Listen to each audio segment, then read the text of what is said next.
قارون، جس کے بارے میں کہا جاتا ہے کہ اس کے پاس دنیا کی سب سے زیادہ دولت تھی، یہاں تک کہ اللہ تعالیٰ نے خود بھی اس کا ذکر قرآن حکیم میں عبرت کے طور پر کیا ہے۔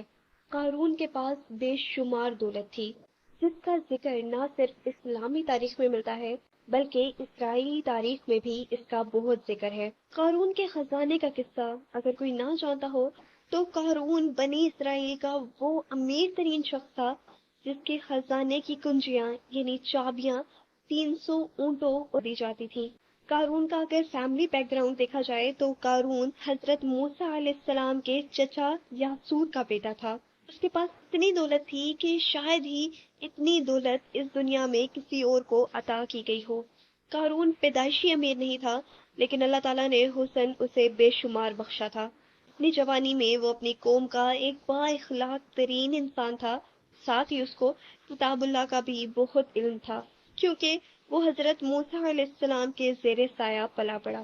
کتاب اللہ تورات کی تلاوت کرنے میں اس کا کوئی ثانی ہی نہیں تھا، کیونکہ اللہ نے اسے خوبصورت آواز بھی بخشی ہوئی تھی۔ ابھی تک تو وہ ایک سادہ انسان تھا، لیکن بات کرتے ہیں اس کی دولت کی، تو جیسے ہی حضرت موسیٰ علیہ السلام پر ایمان لانے کے بعد اس نے مصر سے ہجرت کی تو اچانک دیکھتے ہی دیکھتے اس کے حالات بدل گئے۔ اس کے پاس اتنی دولت آئی، اسے اللہ نے اتنا نوازا کہ وہ اپنی قوم کا ایک امیر ترین شخص بن گیا، پر اس پر عذاب نازل ہونے کی وجہ اس کی دولت نہیں بلکہ اس کی لالچ تھی۔ جب اس کے پاس اتنی دولت آ گئی اور حضرت موسیٰ علیہ السلام اس کے پاس گئے اور اس سے مخاطب ہو کر بولے کہ تم نے وعدہ کیا تھا کہ تم اپنے مال کا 1000واں حصہ زکوٰۃ کے نام پہ اللہ کے لیے خرچ کر دو گے، تو اب تمہیں بطور مسلمان یہ بھی کرنا ہے۔ قارون نے جب اپنی دولت کا، اپنے مال کا حساب لگایا تو ایک بہت بڑی رقم نکل آئی زکوٰۃ کی مد میں۔ اس نے یہ نہ سوچا کہ یہ زکوٰۃ کی رقم اس کا مال پاک کر دے گی، اس کے مال میں برکت ڈالے گی، بلکہ اس کے دل میں لالچ آ گئی۔ اس نے زکوٰۃ دینے سے انکار کر دیا۔ زکوٰۃ سے بچنے کے لیے اس نے ایک بہت ہی گھٹیا چال سوچی۔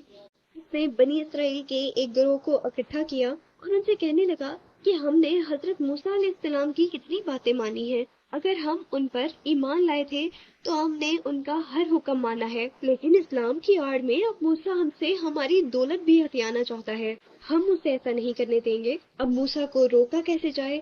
قارون اس کے لیے اپنے گروہ میں سے کسی کو کہتا ہے کہ تم ایک ایسی عورت کو لے کر آؤ جو موسیٰ پر بدکاری کا الزام لگا دے، ایسے سبھی لوگ اس کے منکر ہو جائیں، یعنی سب لوگ اس کی بات ماننا چھوڑ دیں اور ہماری دولت ہمارے پاس ہی رہے۔ یہ پلان بنانے کے بعد سارا گروہ مل کر پہنچ جاتا ہے حضرت موسیٰ علیہ السلام کے پاس۔ قارون سوال کرتا ہے، اے موسیٰ، بتا بدکاری اور زنا کی سزا کیا ہے؟ حضرت موسیٰ علیہ السلام کہتے ہیں کہ یہ کام جس نے بھی کیا ہو اسے سنسار کیا جائے، یعنی پتھروں سے مارا جائے یہاں تک کہ وہ مر جائے۔ قارون سوال کرتا ہے، حتیٰ کہ یہ کام آپ نے کیا ہو؟ حضرت موسیٰ علیہ السلام کہتے ہیں، ہاں، اگر میں نے یہ کام کیا ہو تو مجھے بھی سنسار کیا جائے۔ تب قارون کہتا ہے کہ یہ بنی اسرائیل کہتے ہیں کہ آپ نے ایک عورت کے ساتھ بدکاری کی ہے، اس سے زنا کیا ہے، کیا کیا جائے؟ آپ کو بھی یہی سزا دی جائے؟ حضرت موسیٰ علیہ السلام غصے میں آئے اور بولے کہ اس عورت کو میرے سامنے لایا جائے۔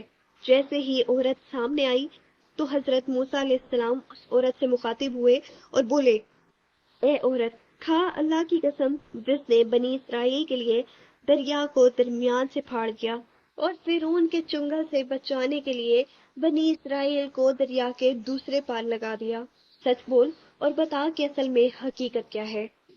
حضرت موسیٰ علیہ السلام کا غصہ اس وقت اتنے انتہا پر تھا کہ وہ عورت ان کے غصے سے کانپ اٹھی اور بولی کہ اے اللہ کے نبی، قارون نے مجھے بہت دولت دی تاکہ میں آپ پہ الزام لگا سکوں۔ اپنی کردار کی سچائی کو سنتے ہی آپ علیہ السلام سجدے میں گر گئے، اللہ سے شکر کیا اور سجدے کی ہی حالت میں یہ دعا مانگی کہ اے میرے رب، قارون پر اپنا غضب نازل کر، یعنی اس کو برباد کر دے۔ یہ سنتے ہی قارون کے ساتھ جتنے بھی لوگ تھے وہ اس سے جدا ہو گئے۔ حضرت موسیٰ علیہ السلام نے اللہ کے کہنے پر جب زمین کو حکم دیا تو زمین پھٹ پڑی۔ قارون اور اس کے ساتھ جو چند لوگ ملے ہوئے تھے وہ سبھی کے سب زمین میں دھس گئے۔ قارون کی دولت، اس کا گھر، اس کی عیاشی سب زمین میں دھس گئی۔ اس کے زمین میں دھستے ہی زمین کا شگاف بند ہو گیا، یعنی زمین جہاں سے پھٹی تھی وہاں سے دوبارہ بند ہو گئی۔ قارون کی دولت اور اس کے انجام کے یہ واقعات بنی اسرائیل کی تاریخ میں بھی ہے اور اسلام میں بھی موجود ہے، یہاں تک کہ اللہ تعالیٰ نے خود قارون کے خزانے کے بارے میں قرآن پاک میں فرمایا کہ بے شک قارون موسیٰ کی قوم میں سے تھا، لیکن پھر اس نے اپنی قوم پہ زیادتی کی اور ہم نے اسے اتنی دولت سے نوازا جن کی کنجی اٹھانا ایک طاقتور جماعت کے اوپر بھاری تھا۔ ایک اور جگہ قرآن پاک میں ذکر ہے کہ جب قارون کو اس کی قوم نے کہا کہ اترا مت، بے شک اللہ تبارک و تعالیٰ اترانے والوں کو پسند نہیں کرتا، اور جو مال تجھے اللہ تعالیٰ نے عطا کیا ہے اس سے تو اپنی آخرت مانگ، دنیا سے اپنا حصہ نہ بول، احسان کر لوگوں پر ایسے ہی جیسے اللہ نے تجھ پہ احسان کیا، اور زمین پر فساد نہ کر، بے شک اللہ فسادیوں کو پسند نہیں کرتا۔